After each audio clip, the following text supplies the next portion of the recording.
Hi friends, myself Jayant. Uh, I am having an experience of around more than 15 years on different content management domain, and I worked on different content management domain vendors like OpenText, Alfresco, AEM, Magnolia, and some PHP based servers as well. That is basically serving the contents. Okay, so right now I'm trying to present an introductory session about alfresco. So before understanding alfresco, we need to think like that. What exactly is a content management system? What is a content management system? Ideally, we say that this CMS, that CMS. There are many different CMS vendors are there in the market. So some are Java based, some are PHP based, some of them are even .NET or Python based also. So there are many CMS vendors are there in the market. Okay, so we need to think what exactly is a CMS. A CMS is nothing but a tool, a kind of framework, or a kind of system that is capable to manage the content. Okay, that is capable to manage the contents. And what exactly the contents? A kind of digital content. We are not talking about physical content obviously here. So this is a kind of digital contents what we are talking. So what exactly the digital content may be? A digital content is basically that can be presented over the web, or that can be shared through mobile applications, or through different digital medium that we can share. So that is basically a kind of digital content. So it could be a PDF, HTML, videos, or Word files, or PPT like that. It could be like that, digital contents, right?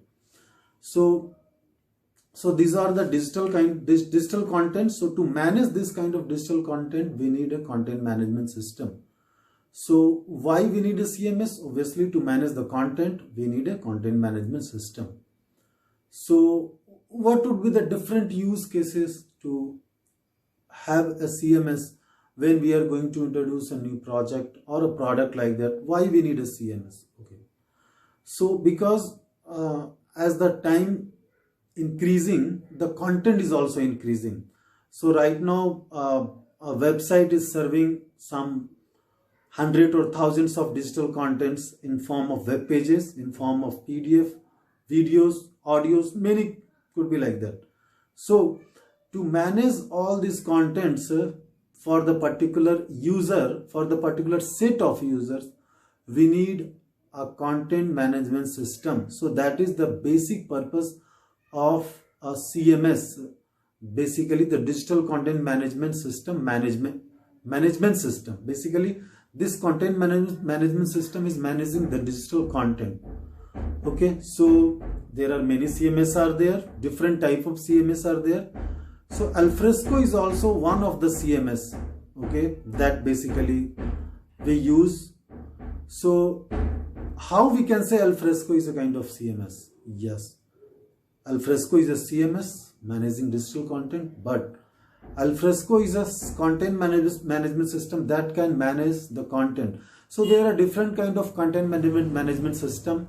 One is that content management, simply managing the content. Another one is that web experience management, to managing the web sites, to managing the web contents, or to manage something that is getting represented over the web in the form of HTML, or in the form of basically mobile application. So that is basically coming under web experience management. So yeah, alfresco is a kind of content management system. So how alfresco is different from other CMS vendor, right? So there are many CMS vendors are there. If we think from Java perspective, so many CMS are there like that. Different JCR based CMS are there: AEM, Magnolia, Apache Slinks, Hippo, different kind of repository based CMS that we talk. Different kind of other CMS that metadata we can manage through that database, like one of them is alfresco, or maybe liferay is also coming under the same pattern. So alfresco is a kind of managing the content by utilizing database and storing all the metadata about the content in form of database.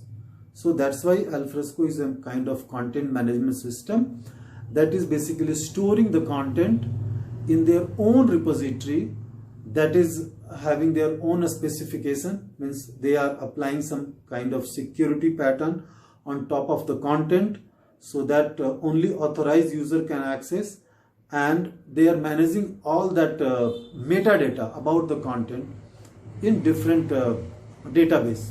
Like that, the database could be anything, MySQL, Oracle, Postgres, like that. Okay, so this way alfresco is storing the content in the file system, managing that metadata about the file in a database, right? So next, think what exactly we were talking a lot about the digital content. So how the digital contents come in picture, and what exactly is the journey of digital content, how basically it's come in the system, how it's getting visible to the web applications, right?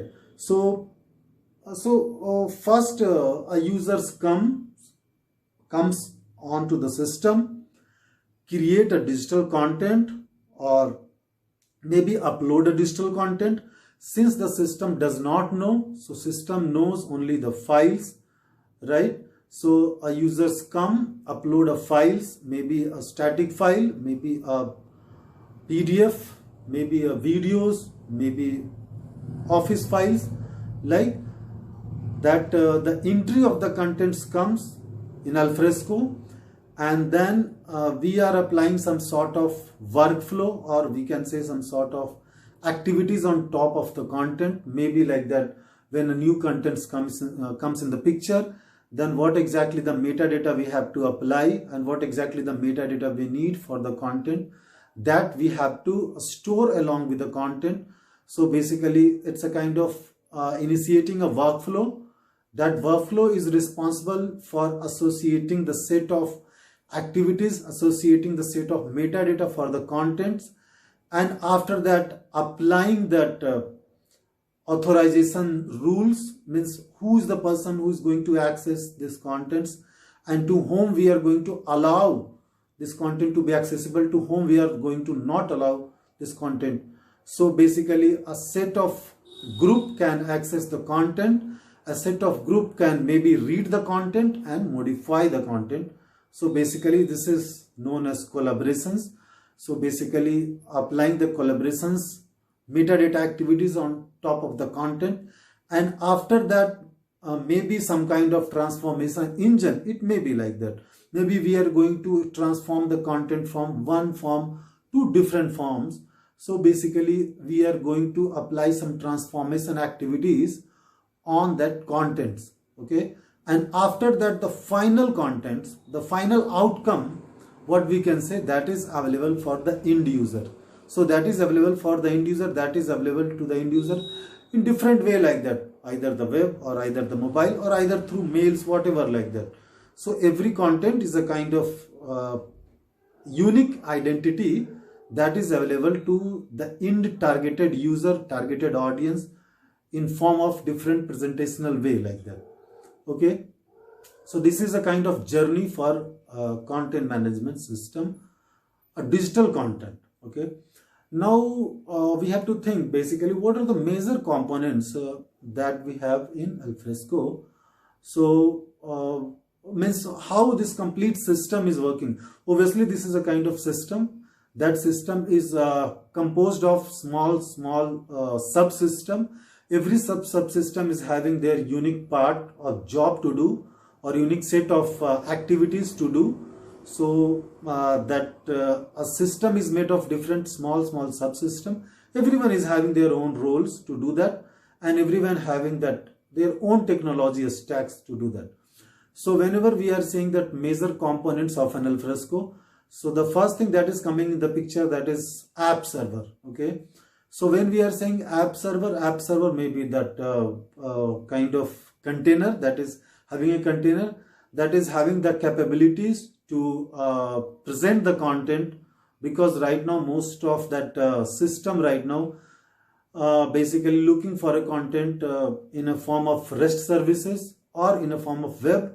So basically this container is a kind of app server. It's a container that is holding the content and that is presenting the content to that targeted audience. So a kind of app server is, it could be Tomcat, it could be WebLogic, or it could be WebSphere as well. Okay, that is as per the business cases like that we can do. Ideally that version is coming with Tomcat embedded. Different one is that because when we talking about the digital content, so we are talking about the metadata of the content as well. So it means we need a system where we can store that metadata of the content. For that we have a database server here. So the database server is responsible for storing the metadata of the content. So different flavors of databases, systems, subsystems available with alfresco. So Postgres is commonly coming with that open source version, but yeah, we can use MySQL, we can use Oracle, and even we can use DB2 also in the previous version what we see. Okay, so now we have a way to present the content. Now we have a way to store the content metadata. Now because we are talking about content, so obviously the content is increasing. It may be some 100,000s. So we need a system that can index the metadata, so that if the target audience is looking for a particular content, so that we can pass over the content in very short span of time. So for that we need an indexing system that is going to index all the metadata and some part of the file system as well. So it's a kind of indexing server we can say. So alfresco is by default coming with Solar, but yeah, we have an option to use another indexing server as well. So Solar is a kind of indexing server that is capable to storing the indexes of the content or the metadata of that content. So it's a kind of indexing engine we can say that is working on top of Lucene algorithm. Okay, so basically these are the three major components. Obviously we can have multiple plugin also, so that this can interact with other system as well. Okay, so this is about that different subsystem of alfresco. So now the questions comes how we can access the system. What are the different medium to access the system? So different interfaces are available right now with alfresco. So to see the content, that is most commonly that is that share interface is there. So with the help of share interface we can see the content, we can see the activities on top of the content, we can see how the content can be presented to the third party system or to the end user like that. We can apply some rules, we can apply some kind of transformation activities on top of the content. That everything we can see with share interface. So another one is that alfresco interface. Alfresco interface is basically used to admin the alfresco server. So basically obviously an administrator that is going to manage the whole system, that is going to manage that whole system and see the subsystem as well. So for that alfresco is that kind of interface available we have with us. And another one interface is the Solar interface. So Solar interface we can see how the content is getting indexed, what are the different subsystem, what are the different module of indexing system, how it's going to work, so that we can see through Solar. Obviously each Solar is having their own JVM, so that we can do certain changes as per the requirement in Solar to index what exactly the content we want to index, so that we can configure through that content modeling, means how we are going to model the content. So based on that information what we are getting through the content modeling system, we are going to store, we are going to extract the content, and we are going to extract the metadata, and we are going to basically index that metadata with Solar. Okay, so I think this is a very small brief intro about alfresco. Obviously, in next few sessions, we are going to see and we are going to see practically how the whole system is working. We are going to see the journey of a content. So that's all for today. Thank you for joining.